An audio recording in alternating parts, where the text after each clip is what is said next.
Merci. Salam alaikum. Mes chers compatriotes, chers citoyens du monde, à tous ceux qui soutiennent la dictature putschiste, multirécidiviste d'Assoumani Azali aux Comores, pour quel que soit le profit. À tous ceux qui restent indifférents à la douleur et au malheur des populations aux Comores, réprimées, rabaissées et humiliées par la force des baïonnettes. Merci. Je dénonce et vous prends à témoin de ce qui se passe aux Comores. Outre la répression permanente et le piétinement constant des institutions, appuyé par un système judiciaire à sa solde, permettant de valider les changements constitutionnels à sa guise, et les fraudes électorales massives à peine masquées. Depuis son retour contesté aux affaires en 2016, le colonel putschiste multirécidiviste Assoumani Azali installe progressivement l'archipel des Comores dans un pouvoir à la fois clanique et familial. Parallèlement à une dérive monarchique mafieuse au plus haut niveau de ce qui est censé incarner un micro-État républicain pluri-insulaire. Ainsi, après avoir instauré un semblant de parlement monolithique, il supprima l'élection des vice-présidents représentatifs de chaque île pour promouvoir un secrétaire général du gouvernement, disposant des prérogatives et pratiques d'un premier ministre, et qui n'est autre que son fils aîné, aux allures d'un playboy déjà perçu et surnommé prince héritier.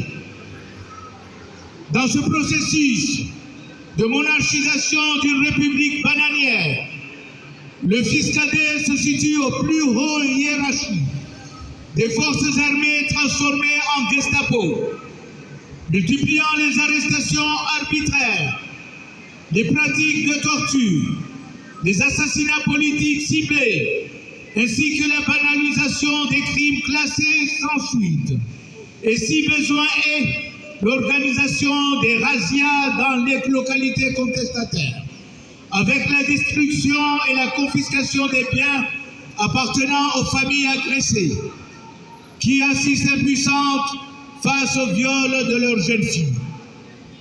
Au troisième rang du partage familial des fauteuils et prébande se situe le neveu directeur général de la Société nationale des hydrocarbures, qu'il dirige de l'étranger en raison de ses soins médicaux depuis plusieurs années. En quatrième et cinquième plan, la Soirette détient le titre de représentante de l'Agence de sécurité de la navigation aérienne, tandis que le médecin de la fratrie se charge du chantier d'un hôpital public en construction depuis une décennie, censé rivaliser à un CHU du niveau de la Timone à Marseille, avec d'énormes emprunts bancaires à l'international. Pour sa part, la population se préoccupe de survie devant la banqueroute des entreprises publiques, notamment en charge des denrées de première nécessité, le délestage incessant en milieu urbain de l'électricité et de l'eau courante auquel s'ajoute un taux récurrent d'échec de plus de 80% au baccalauréat, ainsi que la non-validation des examens universitaires, en raison des salaires non payés et au nom de régularisation des statuts des enseignants. Pourtant, en plus des détournements des aides obtenues en raison du cyclone Kenneth et de la pandémie de Covid-19, ce régime dictatorial a signé une convention de 105 millions d'euros avec le gouvernement français concernant les flux migratoires, ayant érigé une immense cimetière marin entre Anjouan et Mayotte. Cela n'a guère empêché une dictature budgétivore de relancer dans un surendettement à hauteur de près de 300 millions d'euros, alors que l'Union des Comores venait d'en finir avec ce lourd tribut à travers l'initiative Petit Pays très endetté. C'est dans un tel contexte de marasme socio-économique, pour les plus démunis, que les scandales rocambolesques se succèdent à un rythme inédit dans l'histoire déjà compliquée de l'archipel. À l'image du cas des ministres des Affaires étrangères, poursuivis par la justice française pour une arnaque à l'égard de la CAF et de la sécurité sociale de l'île de la Réunion, ou celui d'autorités douanières, portuaires et aéroportuaires, prise la main dans les mallettes de lingots d'or volés à Madagascar, ou encore des trafics de paquets de passeports frauduleux enfuis dans des sacs de fruits à pain à destination de Dubaï. Plus précisément, l'opinion comorienne a appris l'information ahurissante des trafics de drogue et de prostitution de mineurs, impliquant directement le chef d'état-major de l'armée, le commandant de la gendarmerie, le procureur de la République, évidemment leurs hommes de paille.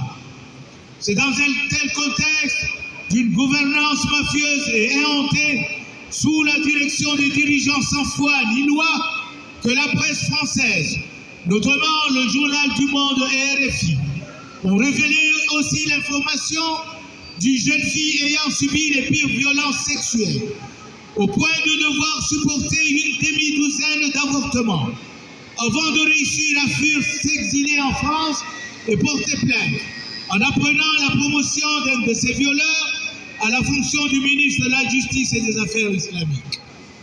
Oui, ne soyez pas étonnés quand vous entendez quelqu'un qui viole les prisonniers, le compensé et nommé ministre, et de surcroît ministre de la Justice et des Affaires islamiques aux Comores. C'est parce que celui qui le nomme est un imam de la perversion, l'imam Azali Assoumani.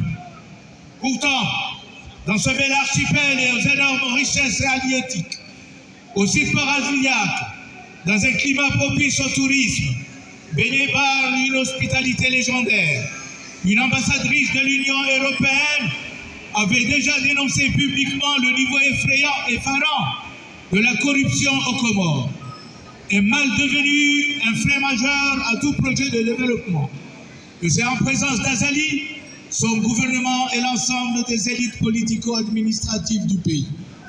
Ce faisant, en harmonie avec les forces vives patriotiques et démocratiques des Comores, nous lançons un appel présent et solennel à l'ensemble des forces politiques et organisations de la société civile, toutes tendances confondues, à se mobiliser davantage pour se débarrasser du pouvoir clanique et mafieux du dictateur infréquentable Assoumani Azali, pour un rétablissement sans délai de l'état de droit aux Comores.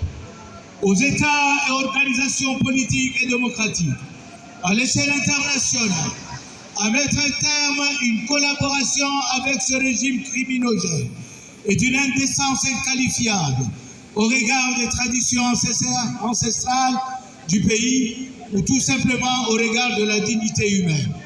Vive les Comores libres et dignes, à bas le pharaon Azali et les siens.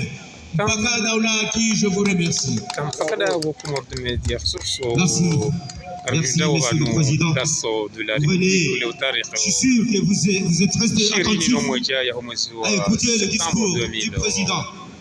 Mais on sait très bien qu'il y en a des impatients qui ne peuvent pas ou qui ne veulent pas rester entendre ce que se disent ici à la place de la République.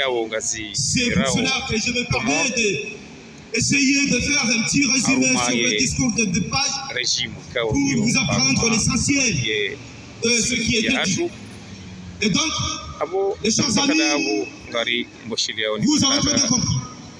Vous avez très bien compris que dans un pays comme le Comore,